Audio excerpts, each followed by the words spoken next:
welcome everyone. Thank you so much for joining me today.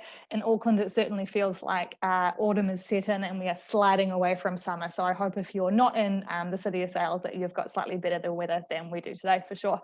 So today's Summit Series webinar is about all things disciplinary. What we'll be talking about are what disciplinaries are, when to use them, what the outcomes you can get from them and the value they can add to your business. It certainly wouldn't be an HR conversation if we didn't talk about what can go wrong in disciplinaries too. So there's quite a bit to cover off today and questions are very welcome. What I will say is that we'll kick into housekeeping to start off with. So this session will be recorded and will be available on our MyHR website and on Facebook afterwards as well. So if you have to dash off, if I say anything that you miss, or if you want to come back and listen to something that you thought was quite interesting, you will be able to access the recording afterwards. What that does mean is that if you are asking questions, please keep your questions anonymous. They will be recorded and accessible afterwards. So if I see someone put a question through that has some identifying information, what I will do is remove it. That's not because I don't want you getting some of the glory of asking a question on a webinar. It's just to make sure that it's content you would be happy with other people being able to access afterwards.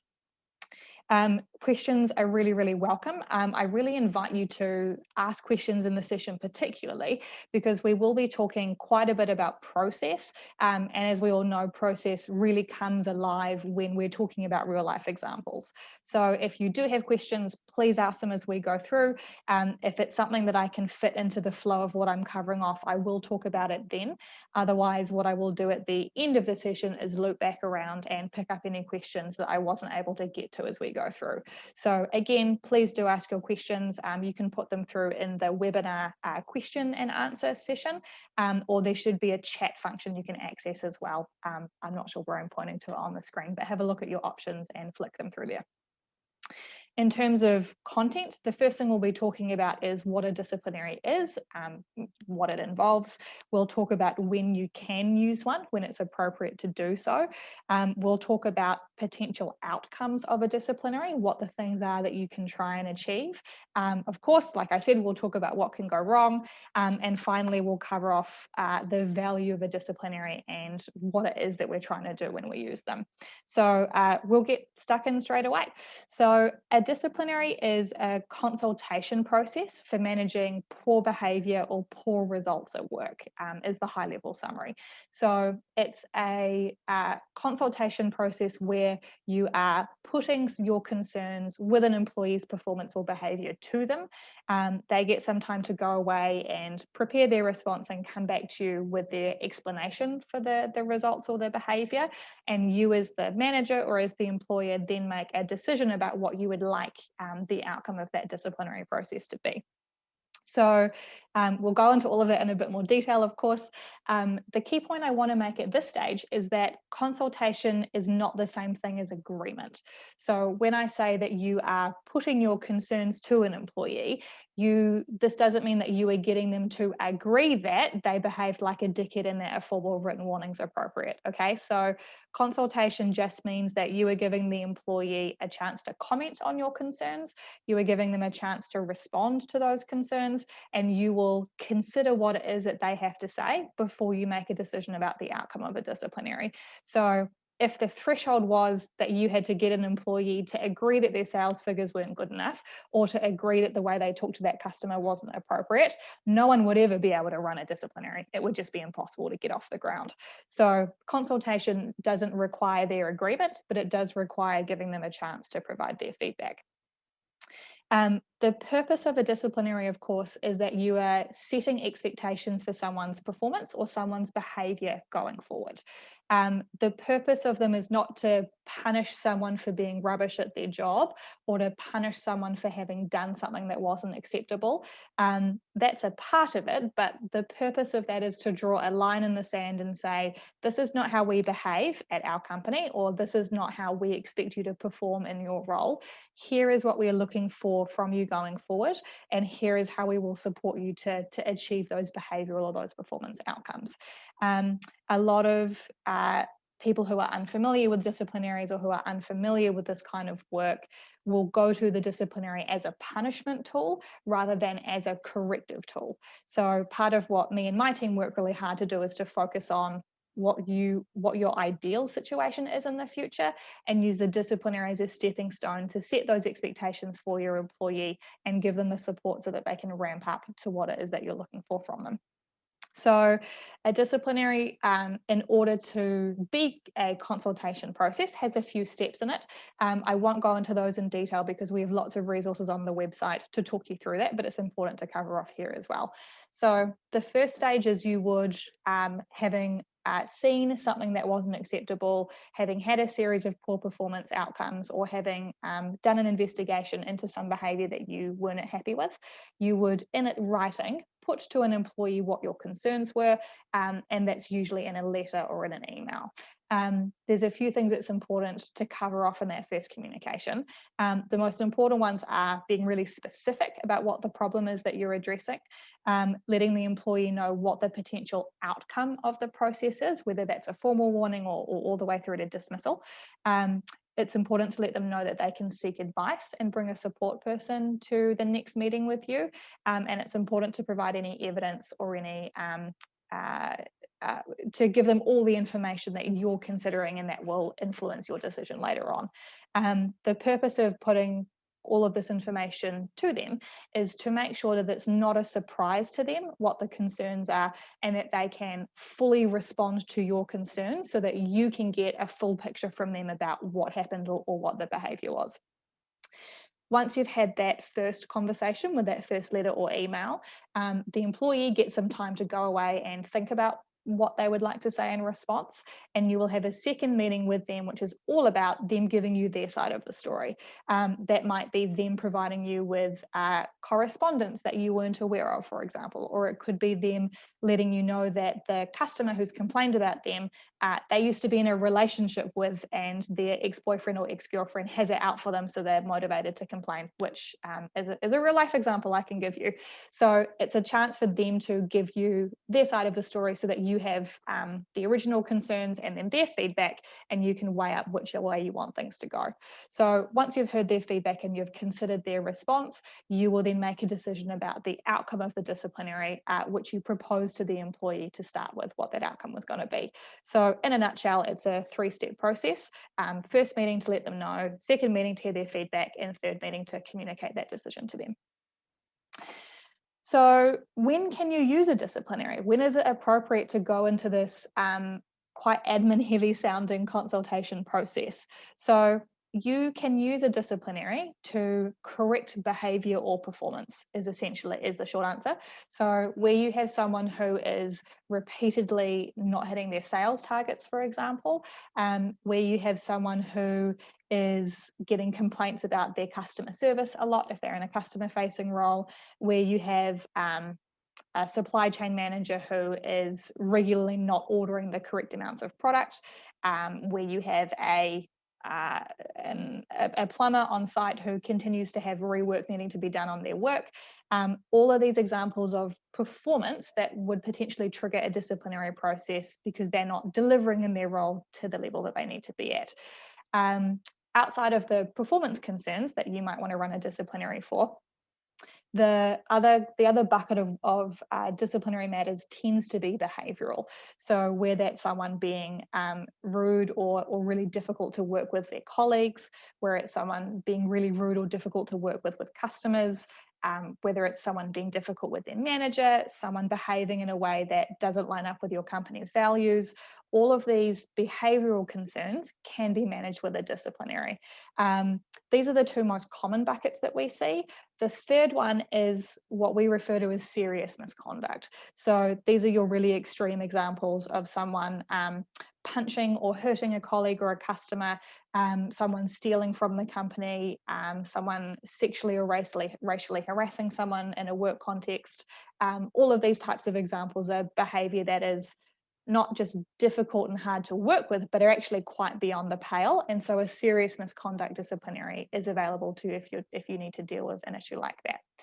So those buckets again are poor performance, where someone's not delivering in their role, behavioural or conduct issues, where someone's being difficult or not behaving acceptably at work, and then you've got your serious misconduct issues, where it's potentially a one-off incident of someone doing something really unacceptable in your business that you want to run a disciplinary for.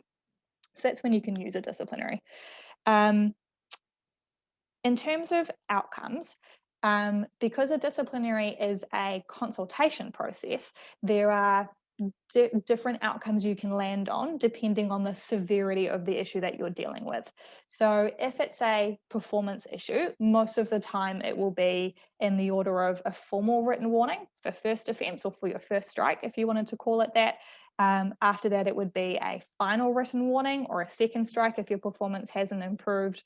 And if after 2 separate disciplinary processes, we're still dealing with a performance issue, you would be looking at dismissal with notice as your third outcome of your third disciplinary. Obviously, there are a lot of exceptions to that depending on the severity of the performance issue we're dealing with. But as a general kind of escalation structure, that's what you'd be looking at.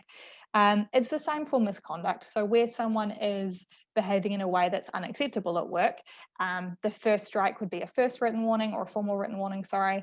The second would be a final written warning, and the third again would be dismissal on notice.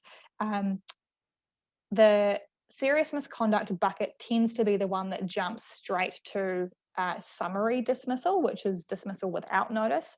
And the law allows us to do that because in a circumstance where employees otherwise have a legal right to a series of warnings, which is why it's a 1, 2, 3 process. And in a situation where they've behaved so badly that you're calling it serious misconduct, the law has said that they, if found, if your concerns are upheld about that issue, they may lose their right to notice and lose their right to that escalatory series of warnings because it's such a serious issue. So the outcomes can be that formal written warning, a final written warning, dismissal with notice, or summary dismissal in the case of quite serious infractions of behaviour at work. Tied into those punitive outcomes, I guess, are other things that you might want to build into the disciplinary process. So where someone has taken product from the shop and hasn't paid for it, you might want to propose at the very beginning that one of the outcomes of the disciplinary is that they repay you for the value of the stock that they took.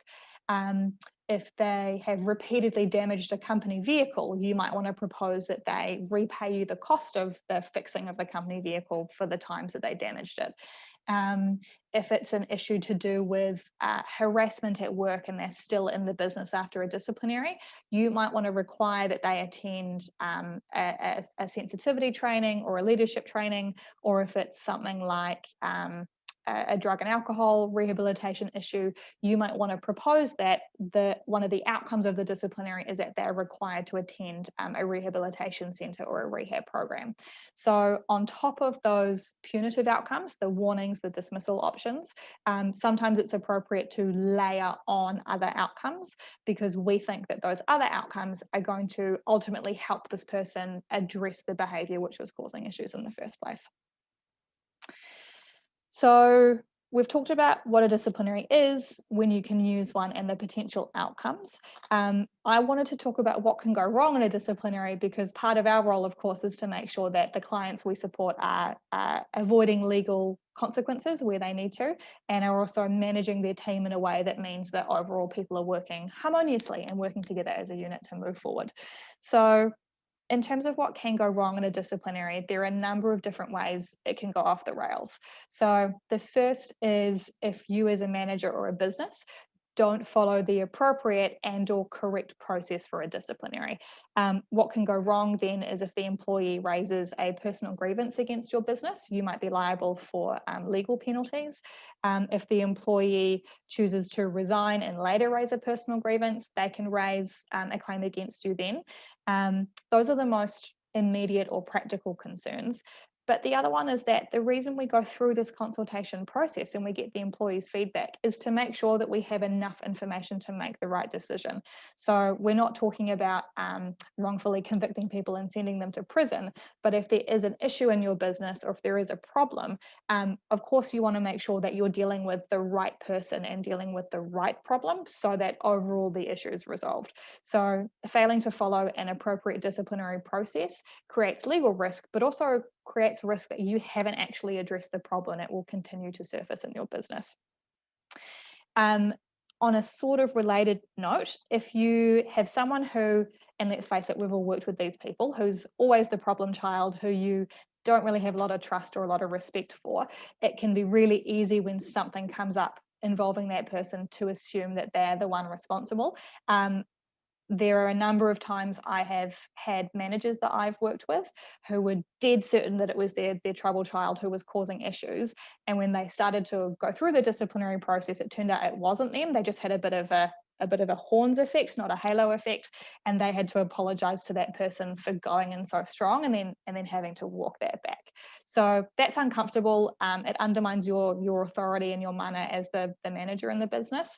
And it makes that person feel pretty rubbish that you assumed they were involved in whatever the bad behavior was. So being balanced at the start of a process, even if your instinct is to rush in, I promise will save you trouble later down the line because you're much more likely to be addressing the actual problem and addressing the right people involved.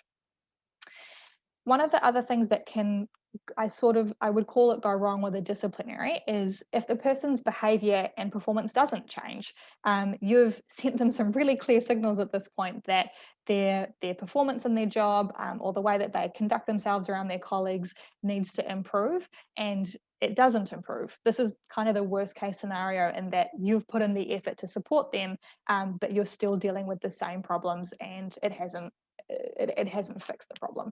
So your choices then are to run another disciplinary and to keep running it until you get to a point where their behavior changes or they leave the business. This is the disciplinary process going wrong because you've done everything correctly, but it hasn't had the impact or the outcome that you wanted it to, which means you're in a bit of a performance management situation with your team. So it's legally the correct way to manage it, but it hasn't helped the problem that you're trying to resolve, which is why I put it in the going wrong bucket. Occasionally, something else that can go wrong is when a manager begins to address a small issue. They might have had a single complaint from someone about their employee that they're investigating, and it opens a can of worms for a bunch of other stuff to come out, which might not center around that one original person, but reveals a major cultural issue in a team. It reveals some really significant flaws in their process, or it brings to light a series of system or process failures which create risk kind of more than you're aware of.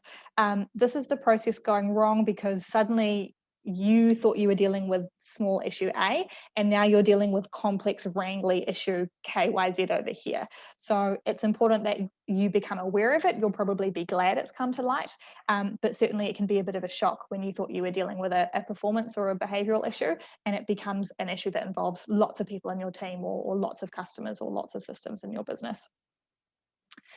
Another thing that can go wrong is your employee who's been through the disciplinary process can get demotivated.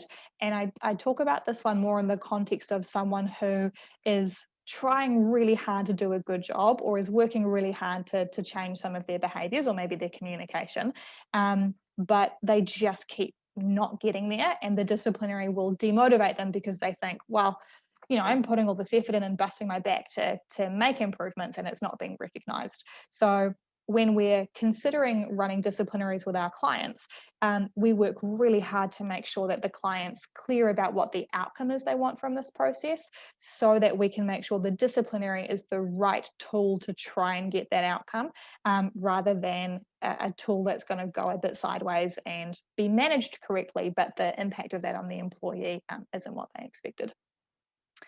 Finally, the one that we see more often, especially with dismissals, in terms of a disciplinary going wrong, is that the employee drags out the process or stops responding altogether. That can make it really hard for you as a manager to resolve the issue in a timely and succinct way for everyone involved. Sometimes there are things that we can do to prompt quicker responses. Sometimes there isn't, and it just becomes a more painful process. So where we are running these processes with the managers and businesses that we support, we work really hard to be as communicative with them and the employee as we can, so that we're minimizing the chances of there being gaps in the process that the employee can fall through or can ignore. But sometimes it does happen. So we do need to be prepared and to have a plan in case the employee decides just to bail or to vanish entirely. So having just spent a lot of breath talking about what can go wrong with disciplinaries, you might be wondering what the value of them is, what the purpose of going through one would be, which I think is a fair question. So a short series of the values is, the first is that you are setting expectations in your business. It's really easy, especially when we're busy and especially when there's a lot going on, for employees to get used to the way that they're doing things rather than to behave or conduct themselves in a way that that you would expect of them as a member of your team. So that setting expectations piece is really important, especially if there's someone that you see having quite a long career with your business or quite a long future with you, because the sooner you can set expectations about what you do expect of them, the more likely they are to adhere to them, particularly if they're someone who's got a good heart but just went a bit awry on a particular issue.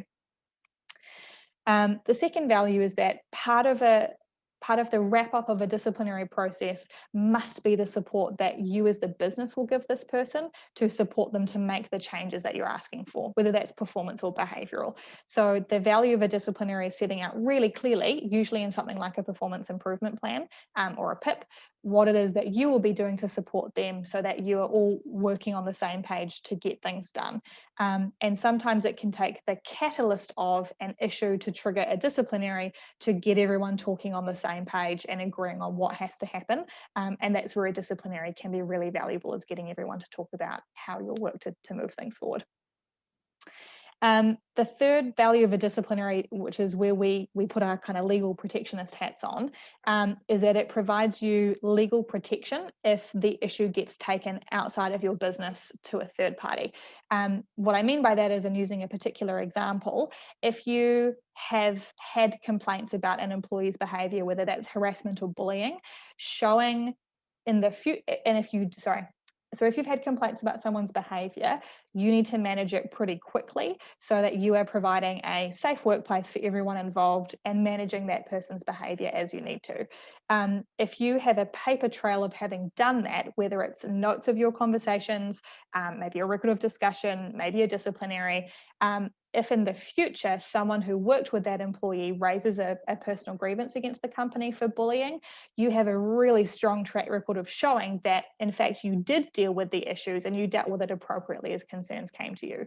So a disciplinary can be a useful tool to show that you have done what's needed to set expectations and to manage that person. So if you get complaints later on about their behavior, you can show that you did all these things to manage the situation, to manage them. So there's a legal protection element in there.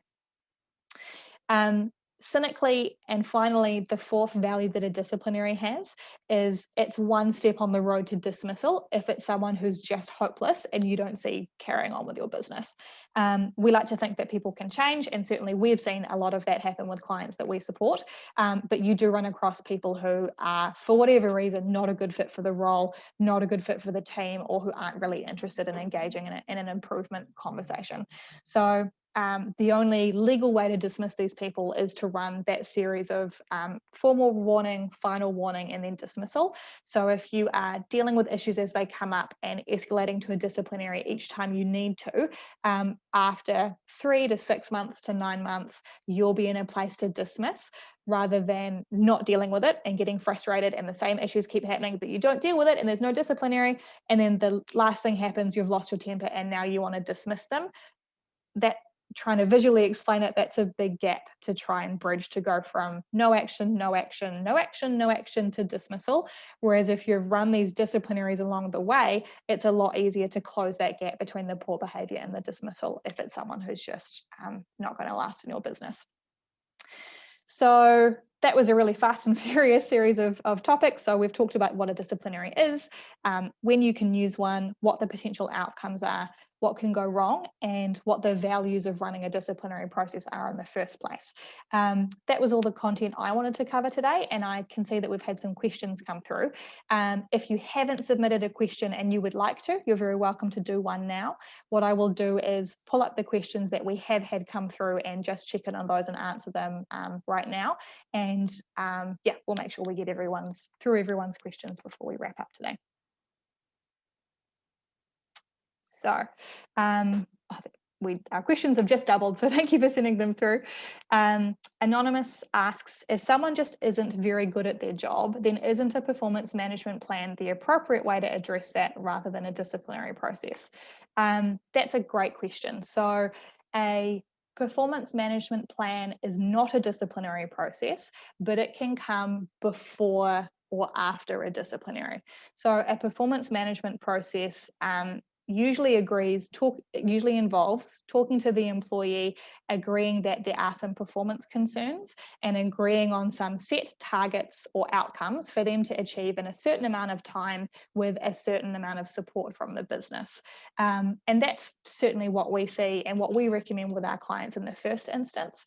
If someone isn't succeeding, you don't immediately want to discipline them because you get to that demotivational effect I talked about. A performance improvement plan or a performance management process, whatever you want to call it, is absolutely usually your first port of call.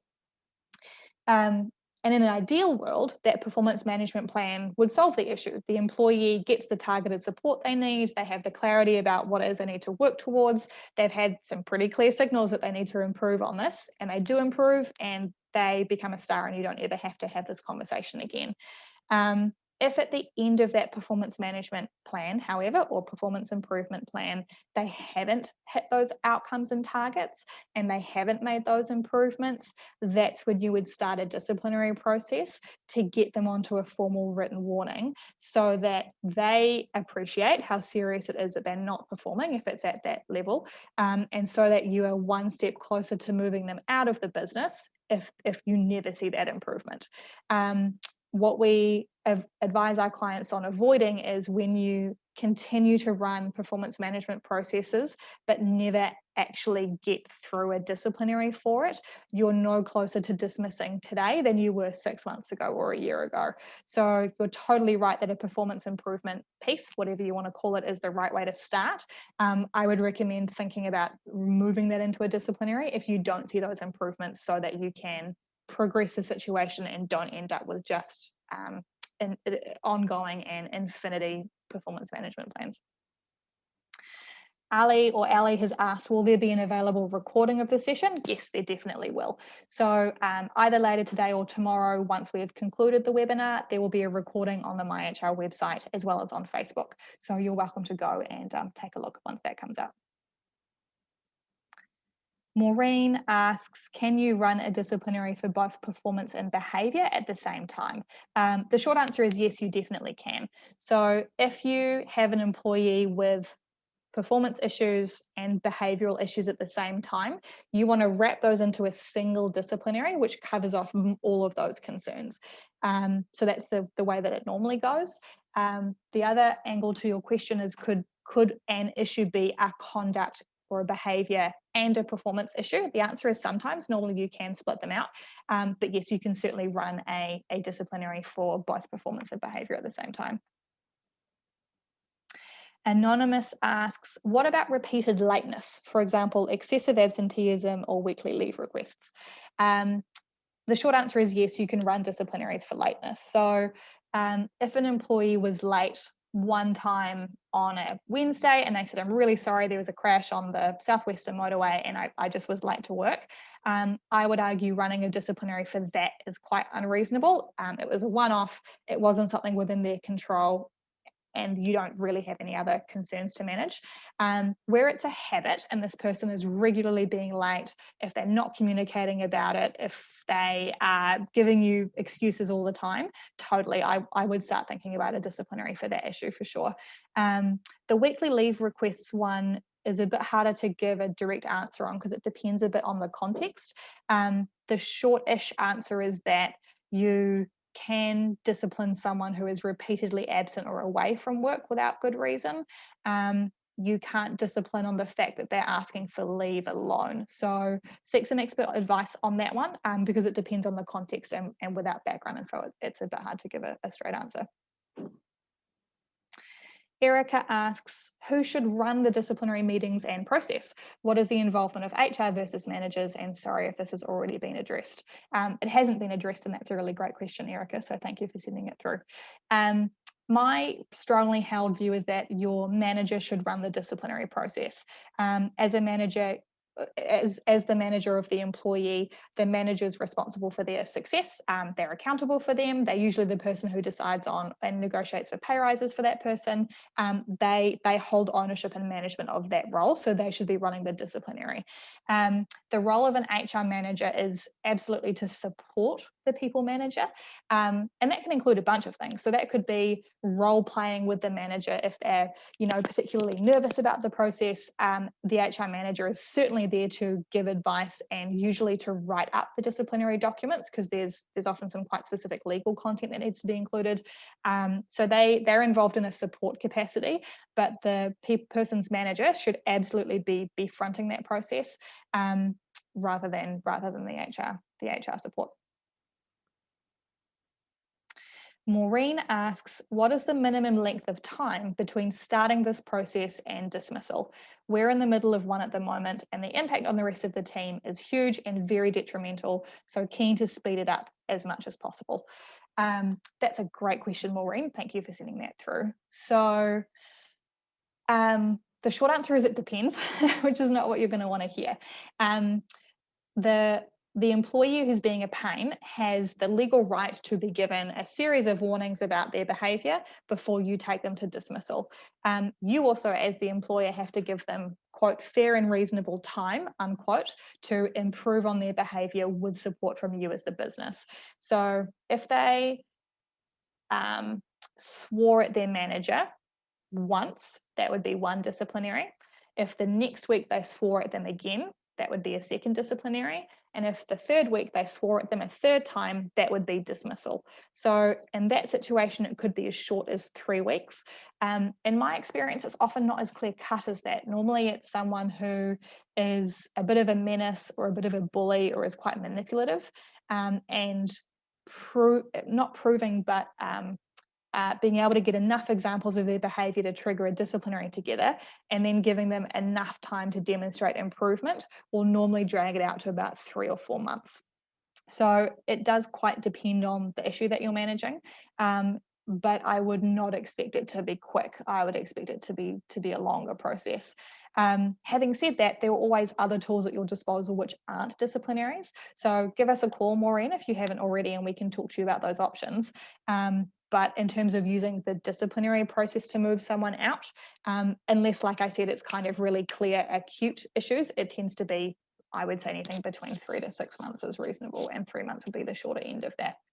To that point too, and you won't often hear an HR person say this, and I want to be really clear that this is not a recommendation for every situation, but you can choose to act outside the law if you think the risk to your business is worth it. So in Maureen's situation, where she had someone who is causing a lot of detriment and stress for the team, who's just a pain in the ass, is clearly not meant to be there, you might look at the consequences of just outright firing someone, which could be a personal grievance, could be potentially a payment of anywhere between 8 and 20 grand, depending on the circumstances. And you might look at the cost of having this person in the business for a longer period of time and the cost on morale and your customer relationships. And you might say, actually, I'm okay just to fire them and ignore all the good HR practices that Sylvie was talking about and just tell them to take a hike and collect their stuff and go. And there are certainly circumstances where a person an employee is so toxic and so terrible that in that manager's shoes, I'd make the same choice. I just tell them to leg it and deal with the consequences later, or try and settle with them sooner. So this is what the process that law would like us to follow. In most circumstances, it's the process we will advise our clients to follow because it's not unreasonable and there are other benefits to it that I talked about earlier. But where someone is just a total monster and you just want them gone, have a chat to one of the MyHR team or to your HR support to talk about some creative solutions for that problem, because there are always other things we can try, and that can include going outside the law to get a quicker outcome because you're okay with the rest of the business. Those are all the questions. Oh no, one more. Deeply asks, should HR be involved in leading a disciplinary if it goes beyond a formal written warning? Or is it a manager's responsibility until the last steps of the disciplinary? That's a really great question, Deeply. Thank you. My default view is that you should always be seeking HR advice for these kinds of processes. I've seen disciplinaries for lateness, which was pretty straightforward and pretty black and white, be stretched out for weeks because the employee was a real piece of work. And I've also seen managers who aren't used to running disciplinaries trip up in the process piece for even a really straightforward or a really simple process. So my view is that the role of HR is to support managers and to manage some of that legal risk to the business. And we should be involved from day one in terms of talking about strategy, about process, and about how a manager wants to deal with this issue. In some businesses, that's a different story, where you have people managers who are really experienced, who know what they're doing, have gone through this process 1,000 times. That business might decide that it's a better use of HR's time not to get involved at a formal written warning stage or even at a final written warning stage, because the managers are experienced enough that the risk is low and HR is doing enough in other parts of the business that it's a better use of their time for them to be over here doing other stuff. So it's kind of a business decision. My view is that we should be involved from the get-go because of the risks associated, but that will vary from organisation to organisation. Thank you so much for joining me this afternoon. I hope that was a useful and informative session and that you learned something you maybe hadn't learned before. If you do have other questions, you're very welcome to send them through to help@myhr.works. The webinar will be live on our MyHR Facebook page and our MyHR website as well. And we will be having another last of our webinar series, I believe, tomorrow. So keep an eye on our LinkedIn, Facebook and websites for more information there. But again, thank you so much for joining us. It was a pleasure to spend an hour with you all, and we look forward to seeing you at the next one. Take care.